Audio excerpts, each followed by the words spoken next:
মানুষ বারবার না ঠকলেও আমি বারবার ঠকে যাব, এটা স্বাভাবিক। তার প্রমাণ আজকে আবার ঘটলো আমার সঙ্গে। আসসালামু আলাইকুম, কেমন আছেন সবাই?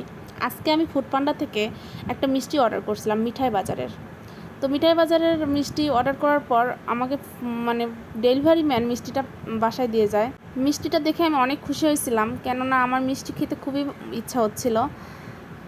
বাট মিষ্টির প্যাকেটটা খুলে আমি তো অবাক, খুবই ব্যাড স্মেল আসছিল।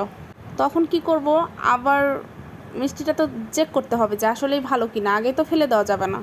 তো আমি তখন কি করলাম, মিষ্টির প্যাকেট থেকে একটা মিষ্টি নিলাম এবং সেটা চেক করলাম। মানুষ কত রকমের বাটপার হয়ে গেছে তার প্রমাণ, বড় উদাহরণ। অসাধু ব্যবসায়িক, এগুলোর বড় উদাহরণ ওই মিষ্টির দোকানদার। মিঠাই বাজার, কেউ কখনোই মিঠাই বাজার থেকে মিষ্টি কিনবেন না, আপনাদের কাছে আমার রিকোয়েস্ট। এর আগে একবার কিনছি, ঠকেছি, আজকেও ঠকলাম। একবার মুখে দেওয়ার পর মিষ্টিটা আমি একদম অবাক যে এত বাজে মিষ্টি, মানে পুরো গন্ধ, আমি তো প্রায় বমি করে ফেলবো এরকম অবস্থা। তারপরে কি করব, তা মিষ্টি একবার নষ্ট হয়েছে বলে কি আমি মিষ্টি খাওয়া বন্ধ থাকবে? আমার কখনোই না, মিষ্টি খাওয়া কখনোই বন্ধ থাকবে না। তারপরে নবরূপের মিষ্টি নিয়ে আসলাম। আমি বরাবর নবরূপ, রাজশাহী মিষ্টি বাজার, এইগুলো মিষ্টিগুলো খাই।